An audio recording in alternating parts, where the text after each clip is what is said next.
Paper leak के खिलाफ पिछले 21 दिनों से भूख हड़ताल पर बैठे सामाजिक कार्यकर्ता सोनम वांगचुक को पुलिस द्वारा हटाए जाने के बाद अब देश की सियासत पूरी तरह गर्मा गई है। शनिवार 18 जुलाई को हुई इस पुलिसिया कार्रवाई के बाद विपक्ष ने मोदी सरकार और दिल्ली पुलिस के खिलाफ मोर्चा खोल दिया है। समाजवादी पार्टी से लेकर कांग्रेस पार्टी सभी मोदी सरकार पर हमलावर है। अखिलेश यादव ने सोशल मीडिया प्लेटफॉर्म एक्स पर सरकार को घेरते हुए बड़ी मांग रख दी।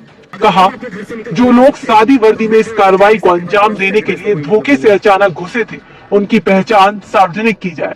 ये हमारी पुरजोर मांग है कि सोनम वांगचुक जी की चिकित्सा न्यायिक निगरानी में हो।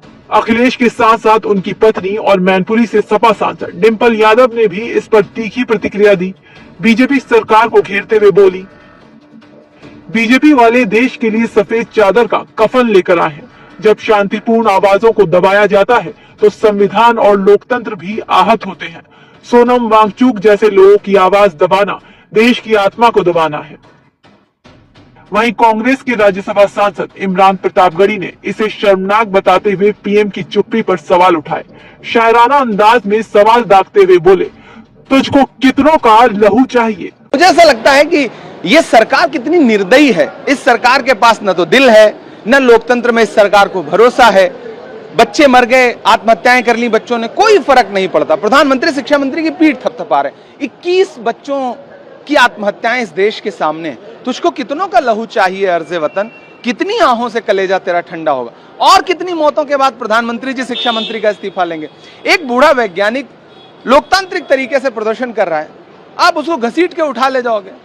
दुखद है, बहुत दुखद है। सपा कांग्रेस के अलावा भीम आर्मी चीफ और नगीना सांसद चंद्रशेखर आजाद ने भी इस घटना को बेहद निंदनीय बताया। उन्होंने कहा, दिल्ली के जंतर मंतर पर पिछले 21 दिनों से शांतिपूर्ण अनिश्चितकालीन भूख हड़ताल पर बैठे सोनम वांगचुक जी को सादा कपड़ों में पहुंचे पुलिस कर्मियों द्वारा जबरन अस्पताल ले जाना तथा उनके साथियों के साथ मारपीट कर उन्हें हिरासत में लेना अत्यंत निंदनीय और लोकतांत्रिक मूल्यों पर सीधा प्रहार है। क्या शांतिपूर्ण विरोध का अधिकार केवल सत्ता की सुविधा तक ही सीमित रह गया है? दिल्ली के पूर्व मुख्यमंत्री अरविंद केजरीवाल ने भी सभी विपक्षी पार्टियों की तरह इस घटना की कड़ी आलोचना की। पीएम का नाम लेकर सीधा कहा कि इतना अहंकार ठीक नहीं। आज सुबह सुबह जब सो के उठे तो सुनने को मिला कि सोनम वांगचुक जी को बहुत ही गलत तरीके से उठा लिया गया, उनका अनशन तोड़ने की कोशिश की गई है। सादे कपड़ों में पुलिस भेज के चारों तरफ से चादर से ढक के उनके साथियों के साथ बदसलूकी बदतमीजी करके धक्के मुक्के मार के उन्हें उठा के अस्पताल में भर्ती करा दिया गया। गांधी जी ने कितने लंबे लंबे फास्ट किए थे, ऐसे तो अंग्रेज भी नहीं करते थे। क्या इसी के लिए हमने आज़ादी ली थी कि एक दिन ऐसा आएगा जब हमारी सरकार हम लोगों के साथ इस तरह से बदसलूकी करेगी? मैं मोदी जी से कहना चाहता हूँ कि ये बच्चे क्या मांग रहे हैं? ये हमारे देश के बच्चे हैं, इनके साथ इस तरह की बदसलूकी करना सही नहीं है। ये बच्चे यही तो मांग रहे हैं कि हमें अच्छी शिक्षा व्यवस्था चाहिए।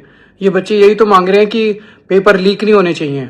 ये बच्चे यही तो मांग रहे हैं कि अच्छी परीक्षा व्यवस्था होनी चाहिए।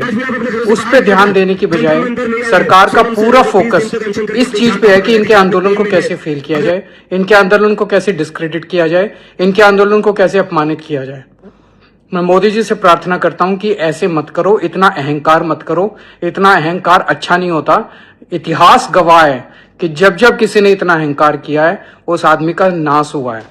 जहां जंतर मंतर पर सोनम वांगचुक के हटने के बाद प्रदर्शनकारियों का आक्रोश सातवें आसमान पर है, तो वहीं विपक्ष ने इस कार्रवाई को लोकतंत्र पर सीधा प्रहार बताया है।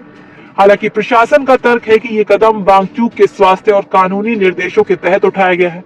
फिलहाल इस पूरे सियासी घमासान पर आपकी क्या सोच है, कमेंट में जरूर बताएं।